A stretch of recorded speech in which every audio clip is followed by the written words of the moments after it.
Hello friends, இன்றைக்கி லஞ்சுக்காக ஒரு சின்ன கப்பு அளவுக்கு ரைஸ் எடுத்துகிட்டு வழக்கம் போல் சின்ன குக்கரில் வச்சுட்டேங்க. அடுத்து சாம்பார் பண்ணுறதுக்காக பீன்ஸு, கிழங்கு மூணு பீன்ஸு, ஒரு கிழங்குல பாதி எடுத்து கட் பண்ணி சின்ன சின்னதாக பொடி பண்ணி வச்சுட்டேங்க. வெங்காயம், பச்சை மிளகாய், தக்காளி, கருவேப்பிலை, கொத்தமல்லி, மசாலா பார்த்திங்கன்னா கரம் மசாலா, மட்டன் மசாலா, மஞ்சத்தூள், மிளகாத்தூள், மல்லித்தூள், உப்பு, அப்புறம் இஞ்சி பூண்டு பேஸ்ட்டு அரைச்சி வச்சுருந்தேங்க. அது இதில் காட்டலை. அடுத்து வந்துட்டு தேங்காய் அரைச்சி வச்சுருந்தேங்க. இதை வச்சு தான் இன்றைக்கி சாம்பார் பண்ணலாம் அப்படின்னு நினச்சிருந்தேன். ஸோ இந்த சாம்பாருக்காக ஒரு சின்ன குழிக்கரண்டியில் எண்ணெய் எடுத்துக்கிட்டேங்க. எண்ணெய் எடுத்து அது சூடானோடனே கடுகு போட்டு தாளிச்சிக்கிட்டேன். கடுகு பொரிஞ்ச உடனே கொஞ்சமாக கருவேப்பிலை ஆட் பண்ணிக்கிட்டேன். 2-3 கருவேப்பிலை தான் ஆட் பண்ணேன்.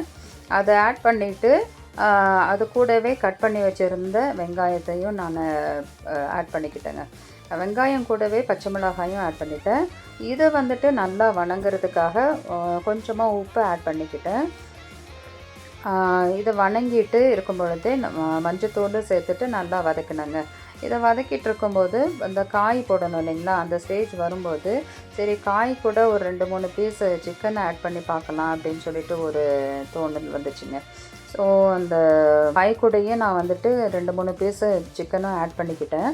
ஸோ அதுக்கு தேவையான உப்பையும் சேர்த்துட்டு மசாலா பொருட்கள் அத்தனையும் ஒன்றா போட்டு நல்லா மிக்ஸ் பண்ணிவிட்டு கொஞ்சம் நேரம் வதக்கிட்டு ஒரு டம்ளர் அளவுக்கு தண்ணி ஊற்றிக்கிட்டேங்க. ஏன்னா எனக்கு மட்டும்தான் இதை செய்கிறோம் இல்லைங்களா, அதனால் ஒரு டம்ளர் அளவுக்கு நான் தண்ணி ஆட் பண்ணிவிட்டு விசில் போட்டு மூடி போட்டு வச்சுட்டேன்.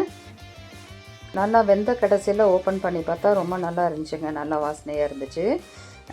இப்போ சைட் டிஷ்க்கு வந்துட்டு சைட் டிஷ்ஷுன்னு சொல்லலை, பிரேக்குக்காக நான் என்ன பண்ணினேன் அப்படின்னாக்கா கப்பையும் உள்ளி சதையில் மட்டும்தாங்க நான் எடுத்துகிட்டு போனேன். ஸோ இன்றைக்கி லஞ்சுக்கு என்னென்னு பார்த்தீங்கன்னாக்க chicken kurma, white rice and பிரேக்குக்கு கப்பா அண்ட் உள்ளி சதைச்சதுங்க. இது மட்டும்தாங்க நான் எடுத்துகிட்டு போனேன். இந்த வீடியோ உங்களுக்கு பிடிச்சிருந்துச்சுனாக்க லைக் பண்ணுங்கள், ஷேர் பண்ணுங்கள், சப்ஸ்கிரைப் பண்ணுங்கள். மீண்டும் சந்திப்போம்.